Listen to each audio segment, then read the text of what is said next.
টি-20 খেলতে পারস না, তারপরেও তোদের টি-20 খেলতে হবে। 120 বলে 120 রানও করতে পারস না, তাও তোদের টি-20 খেলতে হবে।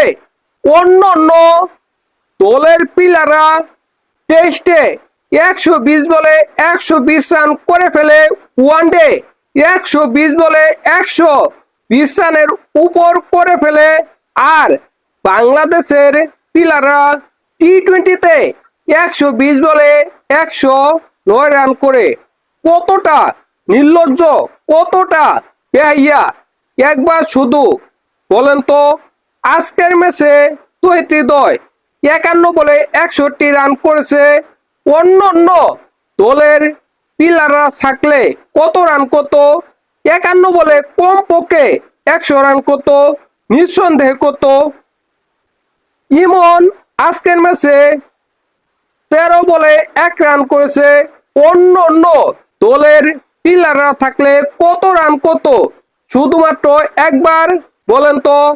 যদি এখানে বৈভব সূর্যবংশী থাকতো তাহলে 13 বলে 50 করে ফেলতো।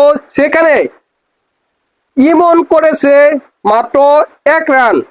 সাইফ হাসান আজকের ম্যাচে 9 বলে 1 রান করেছে। এখানে অন্য অন্য দলের প্লেয়াররা থাকলে 9 বলে কমপক্ষে 30 রান করত, সেখানে সাইফ হাসান করেছে 1 রান। তারপরে বলে বাংলাদেশের টি-20 খেলতে হবে। বেহাইয়া, নির্লজ্জ, একেবারে নির্লজ্জ। 13 বলে 1 রান এমন বর্তমানে টেস্টেও হয় না। টেস্টেও 13 বল খেললে 5-6 রান করে ফেলে, সেখানে টি-20তে 13 বলে 1 রান করেছে, টি-20তে 9 বলে 1 রান করেছে। সেটাও বলে আমাদের দেখতে হয়। আজকের ম্যাচে বাংলাদেশ কতটা বাজে খেলেছে, কতটা জঘন্য খেলেছে, সেটা এই দুইজন ব্যাটারের পরিসংখ্যান দেখলেই বোঝা যায়। সাইফ হাসান 9 বলে 1 রান করেছে, ইমন 13 বলে 1 রান করেছে। বাংলাদেশ নির্ধারিত 20 ওভার খেলে করেছে মাত্র 109 রান, 8 উইকেট হারিয়ে। এটা খেলা, এটা টি-20 খেলা। এই কারণেই তো বাংলাদেশ অস্ট্রেলিয়ার বিরুদ্ধে হোয়াইট ওয়াশ হলো। নির্লজ্জ, কতটা নির্লজ্জ আমরা অস্ট্রেলিয়ার সাথে বাংলাদেশের মাটিতে হোয়াইট ওয়াশ হলাম। এর চাইতে অপমানের আর কিছু থাকতে পারে?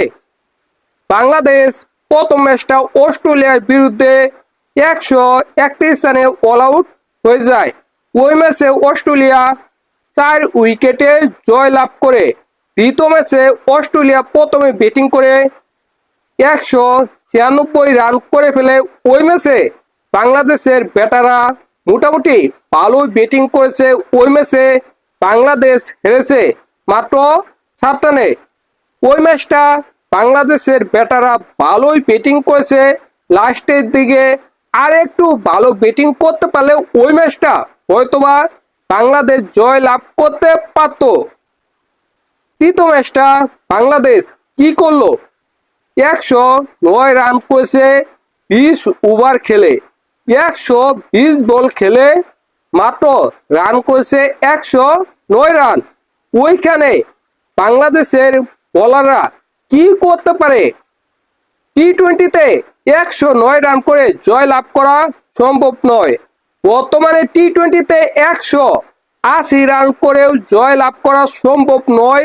ওইখানে বাংলাদেশ এই সিরিজের 2টা ম্যাচেই 150 রানের নিচে করেছে। একটা ম্যাচে 131, আরেকটি ম্যাচে 109। এইসব রান, এইসব টি-20র রান। টি-20তে বাংলাদেশ এত বাজে, এত জঘন্য। আমার মনে হচ্ছে বাংলাদেশ দলটা বাংলাদেশের নামটার উপর দুর্নাম ছড়াচ্ছে এই টি-20 ফরম্যাটের কারণে। আমার মনে হয় বাংলাদেশ থেকে টি-20 ফরম্যাটটাই তুলে দেওয়া হোক।